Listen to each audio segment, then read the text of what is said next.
علماء مالیگاؤں کے صدر ہیں اور بہت ہی جید عالم دین ہیں، نہ صرف سیاسی سماجی بلکہ مذہبی طور سے ہر چیز پر ان کی باریک نظر ہیں۔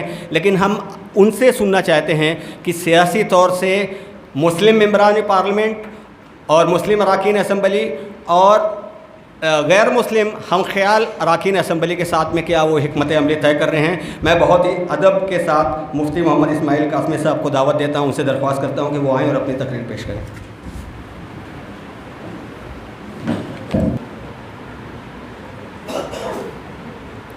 بسم اللہ الرحمن الرحیم، نحمدہ ونصلی علی رسولہ الکریم، اما بعد،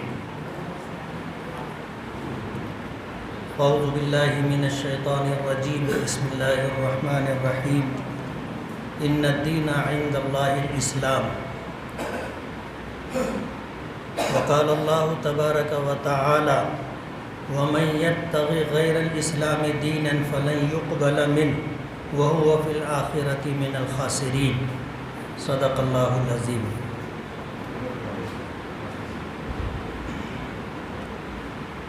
آل انڈیا مومن کانفرنس کی طرف سے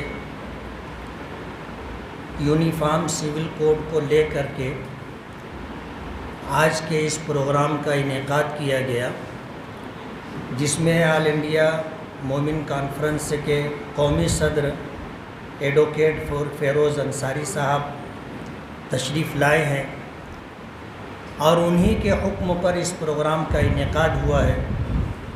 اسٹیج پہ تشریف فرما ایڈوکیٹ فیروز انصاری صاحب، آل انڈیا مومن کانفرنس کے تمام ہی ذمہ داران، اہلیان شہر، اس مجلس کے اصل مقرر ایڈوکیٹ فیروز انصاری صاحب، بھرتی کے لیے ہم لوگ ہیں، لیکن سچی بات یہ ہے کہ اس عنوان پر کوئی تیاری نہیں ہے جس پر کوئی تفصیلی گفتگو کی جائے۔ یکساں سول کوڈ اس ملک کے لیے فطری ہے، غیر فطری ہے۔ اس ملک میں بسنے والے بہت سارے قبائل، بہت ساری برادریاں ہیں۔ اس ملک میں صرف مسلمان ہی نہیں ہے کہ اس کا اپنا پرسنل لا ہو، جس کو مسلم پرسنل لا کہا جاتا ہے۔ سچی بات یہ ہے کہ اس ملک میں میری سرسری معلومات کے اعتبار سے 800 سے زائد پرسنل لا ہے، لیکن ٹارگٹ صرف مسلمانوں کو کیا گیا ہے، مسلم پرسنل لا کو کیا گیا ہے، اور ابھی تک یو سی سی کو لے کر کے کوئی مسودہ کمیٹی کی طرف سے، سرکار کی طرف سے سامنے آیا نہیں۔ سیاسی طور پر اگر دیکھا جائے تو میری اپنی بات ہے، رائے ہے، ضروری نہیں ہے کہ سب اتفاق کریں۔ 2024 کا پارلیمنٹ کا الیکشن آنا ہے، حکومت کے پاس کوئی ایسا ایجنڈا نہیں ہے جس کو بیس بنا کر کے وہ ہندو ووٹوں کو متحد کر سکے۔ اس کے سامنے یہی ایک بظاہر ٹاپک لگتا ہے، عنوان لگتا ہے کہ 22ویں لا کمیشن کے ذریعے سے پورے ملک سے لوگوں سے یکساں سول کوڈ کے تعلق سے رائے منگوائی جائے۔ رائے دینا چاہیے، نہیں دینا چاہیے، یہ بھی ایک مسئلہ ہے کہ جب ابھی یکساں سول کوڈ کے تعلق سے کوئی مسودہ ہمارے سامنے ہے ہی نہیں، تو سوال یہ پیدا ہوتا ہے کہ ہم اس کی موافقت کریں کہ مخالفت کریں۔ ظاہر بات ہے، اتفاق ظاہر کرنے کے لیے یا اختلاف ظاہر کرنے کے لیے وہ چیز تو سامنے چاہیے جس سے ہم اتفاق یا اختلاف کریں۔ ابھی کوئی مسودہ ہی نہیں ہے۔ ظاہر بات ہے، آج مسلمانوں کا ایک طبقہ یہ کہتا ہے کہ ہمیں اختلاف درج کروانا چاہیے۔ ایک طبقہ یہ کہتا ہے کہ ہم اختلاف کس چیز سے ظاہر کریں گے۔ گورنمنٹ یکساں سول کوڈ لانا چاہتی ہے، اس سلسلے میں 22ویں لاء کمیشن کی طرف سے رائے مانگی جا رہی ہے۔ اب اگر ہمارے سامنے کوئی مسودہ ہوتا تو ہم رائے دیتے۔ سیاسی طور پر بظاہر جو چیز دکھ کر کے آتی ہے کہ جب یہ رائے دی جائے گی تو اس رائے میں سے مسلمانوں کی طرف سے جو اختلاف ظاہر کیا جائے گا، اس اختلاف کو عنوان بنا کر غیر مسلم لوگوں کے سامنے یہ بات رکھی جائے گی کہ دیکھو اس کی مخالفت مسلمان کر رہے ہیں، اتنے لاکھ لوگوں نے اختلاف کیا ہے اور اس میں بڑی تعداد مسلمانوں کی ہے، اور ہندو طبقے کو یہ احساس دلایا جائے گا کہ اس میں اختلاف کرنے والے لوگوں کی اکثریت اسلام سے تعلق رکھتی ہے اور مسلمان ہے۔ اس لیے ایک طبقہ یہ کہتا ہے کہ رائے نہیں دینی چاہیے۔ ضروری نہیں ہے کہ یہ صحیح بھی ہو، لیکن صورتحال کچھ اس طرح کی ہے۔ رام مندر بن چکا ہے، اب گورنمنٹ کے سامنے صرف فرقہ وارانہ طور پہ ہی حالات اس طرح کے بنانے ہیں جس کو لے کر کے غیر مسلموں کے ووٹوں کو حاصل کیا جا سکے۔ میں اس عنوان پہ نہیں بولنے والا تھا، لیکن ناظم صاحب کے عنوان دینے پر یہ بات میں کہہ رہا ہوں، ورنہ میں ایک عالم ہوں اور شرعی اعتبار سے جو بات کہنی چاہیے میرے پیش نظر وہی بات تھی کہ وہی بات رکھنی چاہیے کہ ہم مسلمان ہیں۔ ملک کے موجودہ حالات میں ہماری جو حیثیت ہے، آپ اندازہ کر سکتے ہیں کہ ہم دوسری بڑی اکثریت ہیں، یا اقلیت میں ہم سب سے بڑی اقلیت ہے۔ یکساں سول کوڈ کے آ جانے سے سب سے زیادہ متاثر ہم ہوں گے، اور کیوں ہوں گے کہ آج روئے زمین پر اسلام ہی وہ واحد مذہب ہے اور اکیلا دھرم ہے کہ جو ہر اعتبار سے کامل و مکمل ہے، اور ہم ایک مسلمان ہونے کے ناطے اس بات کے پابند ہیں کہ فرائض تو عقائد اپنی جگہ، فرائض اپنی جگہ، واجبات اپنی جگہ، سنن و سنتیں اپنی جگہ، ہم تو ایک مستحب عمل سے بھی پیچھے ہٹنے والے نہیں ہیں۔ ایک مرتبہ کیا 100 مرتبہ قانون بنے گا، ایسا قانون جو اسلام سے متصادم ہوگا تو ہم توڑیں گے۔ 1000 بار تم بناؤ، ہم 1000 بار توڑیں گے۔ ہم تو یہ چاہتے ہیں کہ اسلام پر ہی ہماری زندگی رہے اور ہماری موت بھی اسلام پر آئے۔ ہم کوئی مفاہمت کرنے کے لیے، مصالحت کرنے کے لیے تیار نہیں ہیں۔ یہ جو جھانسا دیا جاتا ہے یکساں سول کوڈ کے ذریعے عام لوگوں کو، جیسے ملک کے پرائم منسٹر نے کہا کہ ایک گھر میں 2 قانون کیسے چلے گا؟ جب ایک گھر میں 2 قانون نہیں چل سکتا تو ایک دیش میں 2 قانون کیسے چلے گا؟ ظاہر بات ہے اس طرح کے جملوں سے لوگ متاثر ہوتے ہیں کہ ہاں صحیح بات ہے، ایک گھر میں 2 قانون کیسے چلے گا؟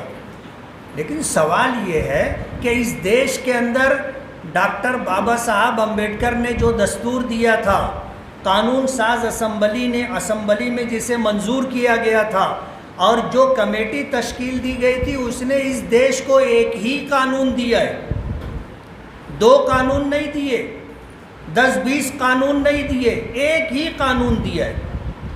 یکساں سول کوڈ سے ہمارے سماجی اور آئلی نظام میں جو آپس کے مختلف عنوانات کو لے کر کے اختلاف ہے، اس کو ٹارگیٹ کیا گیا، اور یکساں سول کوڈ دستوری طور پر کیا حیثیت رکھتا ہے یہ تو ایڈوکیٹ فیروز انصاری صاحب بتائیں گے۔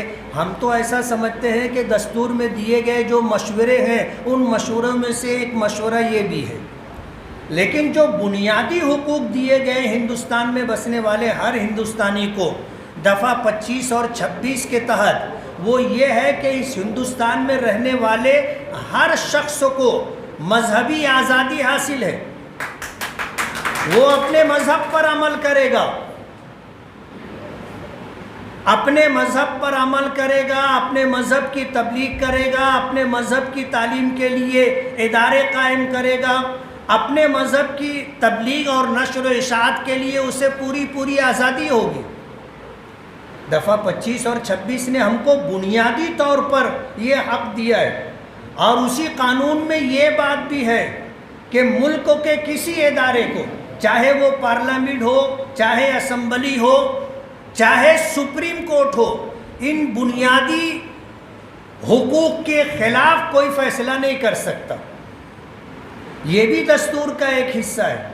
اور ایک قدم آگے بڑھ کر کے میں یہ کہوں کہ آج جو لوگ چاہتے ہیں کہ یکساں سول کوڈ لا کر کے ملک میں انتشار پیدا کریں اور اپنے سیاسی مفادات کو حاصل کریں، تو ان کو بھی یہ بات معلوم ہے کہ RSS کے دوسرے سرسنچالک گرو گولوالکر نے یہ بات کہی تھی کہ یکساں سول کوڈ بھارت کے لیے غیر فطری ہے، اور بھارت میں بسنے والی جتنی برادریاں ہیں، جتنے قبائل ہیں، ان کے جو سماجی طور پر ان کے یہاں جو رسوم و رواجات ہیں، ان تنوعات کے خلاف ہے۔ جب RSS کے سرسنچالک کا یہ بولنا ہے تو آپ اندازہ کر سکتے ہو کہ اس میں کتنی جان ہے۔ ہونا کچھ بھی نہیں ہے۔ جس طرح کے اندیشے ہیں، ان اندیشوں میں سب سے بڑا اندیشہ جو ہم سمجھتے ہیں سیاسی طور پر کہ یہ ایک الیکشنی مدعا ہے، اور ہم نے ہمیشہ یہ بات کہی ہے کہ ایک مسلمان اپنے مذہب کے تئیں انتہائی ثابت قدمی کے ساتھ زندگی گزارتا ہے۔ گرے سے گرا مسلمان بھی جو نماز نہیں پڑھتا، روزہ نہیں رکھتا، زکوٰۃ اور حج سے اس کا کوئی تعلق نہیں ہے، وہ بھی جب اس طرح کے معاملات آتے ہیں تو ہم جیسے نماز پڑھنے والے لوگوں سے آگے ایسے لوگ رہتے ہیں جو ایمان کے لیے، اسلام کے لیے ہم سے پہلے جان دینے کے لیے تیار رہتے ہیں۔ بات صرف یہ ہے کہ حکومت نے جو کوشش کی ہے، جیسے کچھ لوگوں کا اندیشہ یہ ہے کہ اسے ہندو راشٹر بنانے کی طرف پہلے قدم کے طور پر دیکھا جا رہا ہے۔ ممکن ہے، اور یہ بھی اندیشہ ظاہر کیا جا رہا ہے کہ یہ ایک سیاسی اسٹینڈ ہے۔ ممکن ہے، لیکن ہندوستان میں جتنے قبائل، جتنی برادریاں بستی ہیں، ان کے ہر ایک کے اپنے رسوم و رواجات ہیں، اور کوئی ان میں سے ایک چیز کو بھی چھوڑنے کے لیے تیار نہیں ہوگا۔ آپ اطمینان رکھیے۔ مدعا اصل یہ ہے، اسے آج کے اس پروگرام کو، آج کے اس جو ہے مجلس کا ہو یا جلسہ کا ہو، عنوان دیا گیا یکساں سول کوڈ، شدت نہیں حکمت کی ضرورت ہے۔ میں بھی اس بات سے 100% اتفاق رکھتا ہوں۔ ہمیں روڈ پر اتر کر کے اور جذبات میں آ کر کے ایسا کوئی قدم اٹھانا جس سے آج کے برسر اقتدار طبقے سے تعلق رکھنے والے سیاسی طور پر فائدہ اٹھا لیں اور 2024 کے الیکشن میں وہ پھر سے چن کر کے آ جائیں، ہمیں ایسا موقع انہیں نہیں دینا چاہیے۔ میں یہ چاہتا ہوں کہ ہمارا اپنا جو مذہب ہے، آج پوری دنیا میں کسی کے پاس ایسا کامل و مکمل مذہب نہیں ہے۔ آپ کو حیرت ہوگی کہ پوچھنے والوں نے کبھی مسلمانوں کے کسی عمل کو دیکھ کر کے پوچھا تھا کہ کیا تمہارا مذہب تم کو پیشاب کرنے کا طریقہ بھی سکھاتا ہے، پاخانہ کرنے کا طریقہ بھی سکھاتا ہے، ہم بستری کرنے کا طریقہ بھی سکھاتا ہے؟ دنیا کے کسی مذہب میں یہ بات نہیں ملے گی۔